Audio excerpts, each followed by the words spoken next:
Hey guys, it's Kari with License to Carry, and welcome to my home range in San Antonio, Texas.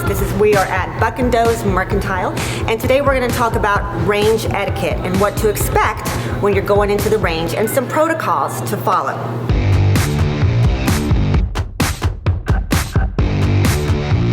So one of the first things that you'll have to do when you're going to a range, especially for the first time, is you'll have to sign a waiver. And we have our waivers set up here on these little kiosks. So you'll go through, you'll sign the waiver. It has all the range rules for that particular range on the waiver itself. So make sure you're following that and reading that as you go. So these have to be filled out for us once a year. So they're good for a year. So now we're gonna head over to the counter. Now, if you want to rent a gun because you don't have one or you just want to try different ones, great, awesome. Most ranges do that. So you see here we have a lot of different guns for rent. I brought my own gun today in my case. So you notice it's in a case and not on a holster. Now you can come into the range as long as your gun is in a holster or in a case. We can't just come in, hey, I'm here with my guns. All right, so we have to have it in a case. Now if I was renting a gun, I would get something like this, a bin that they would put my gun in, my ear protection, my eye protection, and maybe some ammunition, of course, if we need that. But since we're not renting a gun, because that's a video for another day, so we're gonna leave that here and we're gonna use my gun bag and we're gonna take it inside the range. So they'll say, go ahead and pick out a target to take. So look at all the plethora of targets that we have to select from. Which one shall I choose? Let's do this nice bright orange humanoid target, okay? This one looks good. So we'll take that one with us. You notice this sign over here, it says eye and ear protection required beyond this point. So before we head in, we're gonna put our eyes and ears on. So I have these specially made, because it's special. I'm going to wear my earbuds that are specifically designed and made for my ear canals. So they're gonna be electronic, which electronic is really great to have any kind of electronic earmuffs, or because that way you can hear people talking, but it drowns out the sound of the gunfire. Now, children or maybe people that just, are nervous about the sound, the loud bang, we often suggest that they double up on ear protection. So maybe they wear little foamy earplugs along with the earmuffs to double up. Perfectly fine. So now we've got our ears on, then we need our eyes and our bag, and we're ready to go in. The passageway. We have 3 ranges, 3 bays in our range. So we're gonna go to number 2, and we're gonna head in. Now you'll notice when you come in, now we have the whole range to ourselves right now. Yay! You look over here, you see the range rules. Now range rules will vary for different ranges. So you want to make sure that you've kind of read over those, especially when you signed a waiver, but here they are posted in the range as well.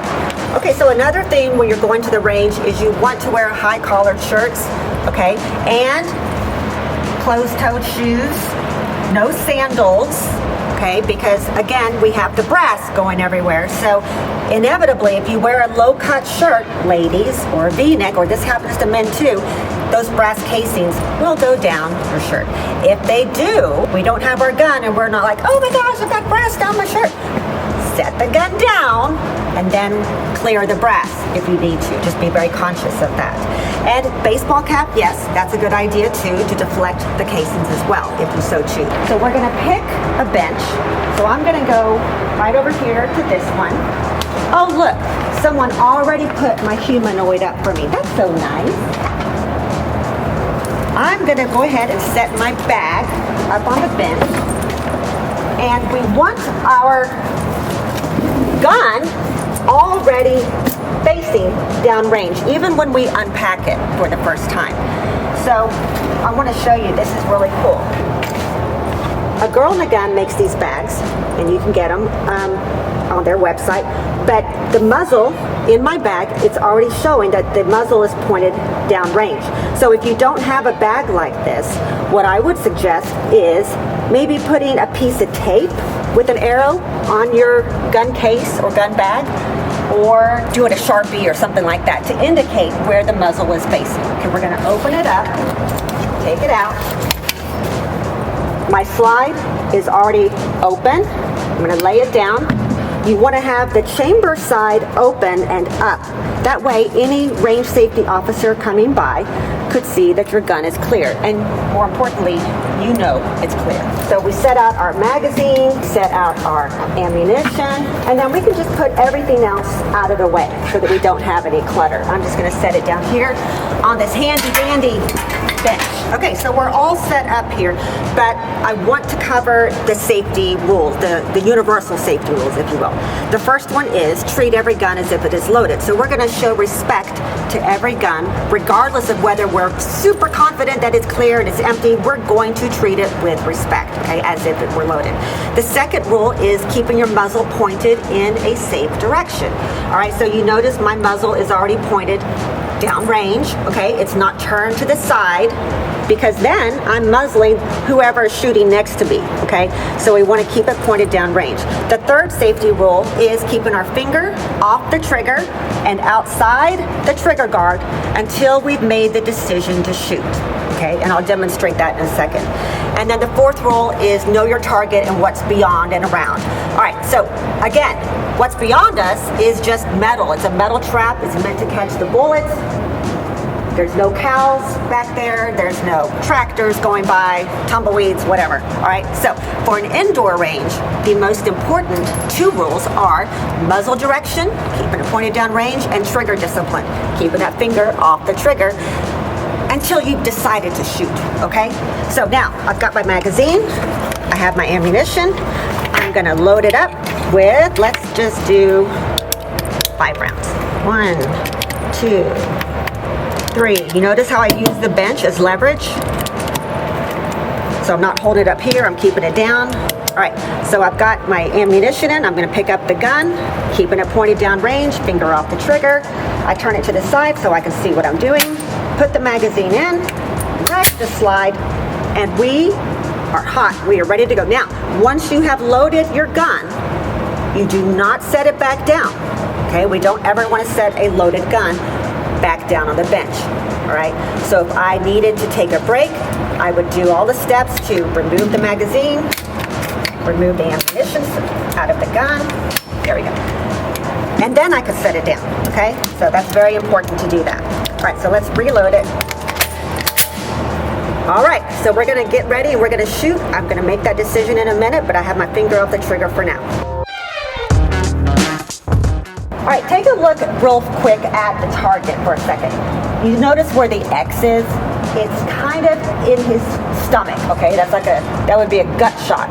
And that's not gonna be an effective hit. When we're aiming at a target, we should be aiming for the high center chest, thoracic cavity. So I'm actually going to be aiming for more in the 8 ring, okay? Because that's upper chest. All right, here we go.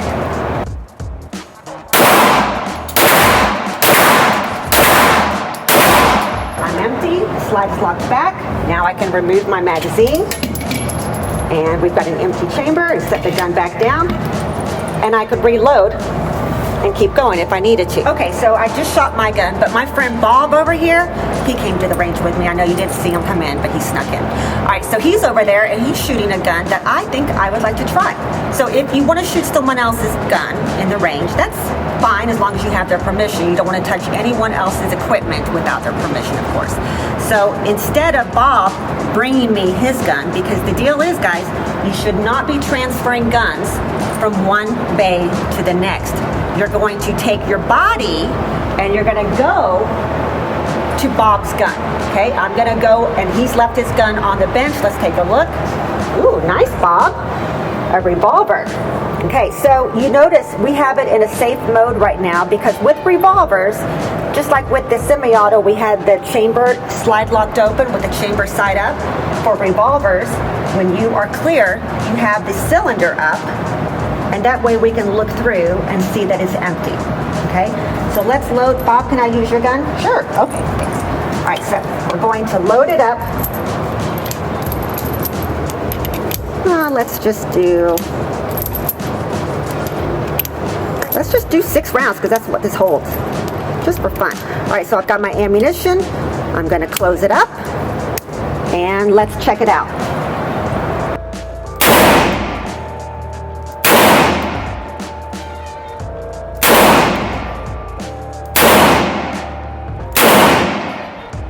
And then when I clear it, I'm going to push the cylinder, I'm going to push the ejection rod, and I'm going to knock all those out over the bench.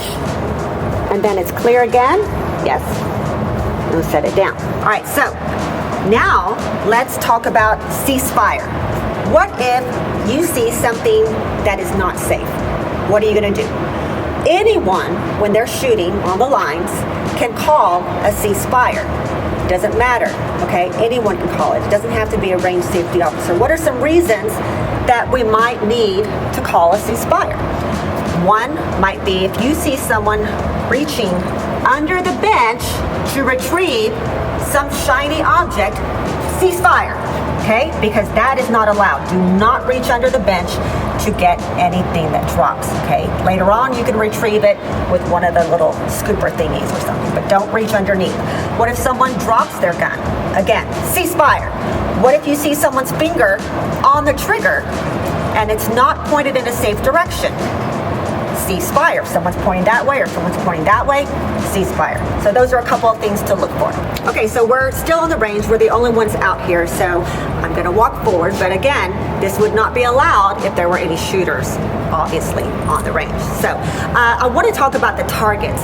So when you're shooting any targets on the range, especially these humanoid type targets, one rule to follow is don't try to hit headshots less than 10 yards away.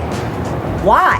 Because you see all these holes, that is from people not paying attention and not keeping their muzzle downrange, okay?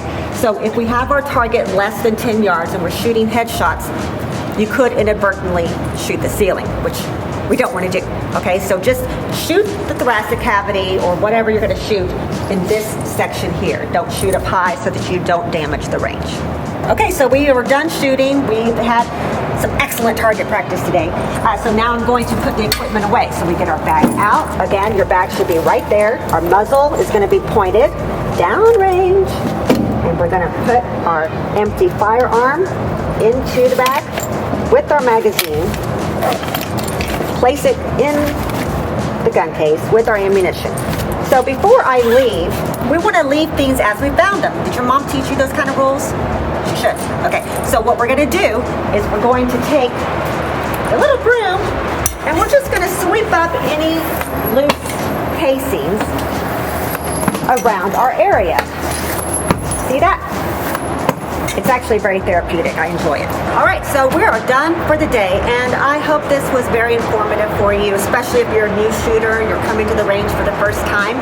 These are some things to follow. We checked in, we signed our waiver, we got our gun, our rental gun if we needed it, we had our gun in its bag entering the range, we had our eye and ear protection on before we came in, we got in, we had our muzzle pointed downrange, all ready in the bag, got everything out, got the ammunition, did some shooting, pew, pew, pew. Fun, don't shoot like that, shoot, shoot, shoot.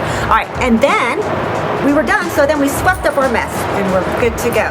So I hope you guys enjoyed this today. It's been a pleasure, and come visit me here at Buck&Doe's if you're ever in the area, and we'll see you soon. Thank you. Thanks for checking out today's episode. I want to hear from you, so please leave a comment, like, and don't forget to subscribe and share with others that you think would enjoy it as well.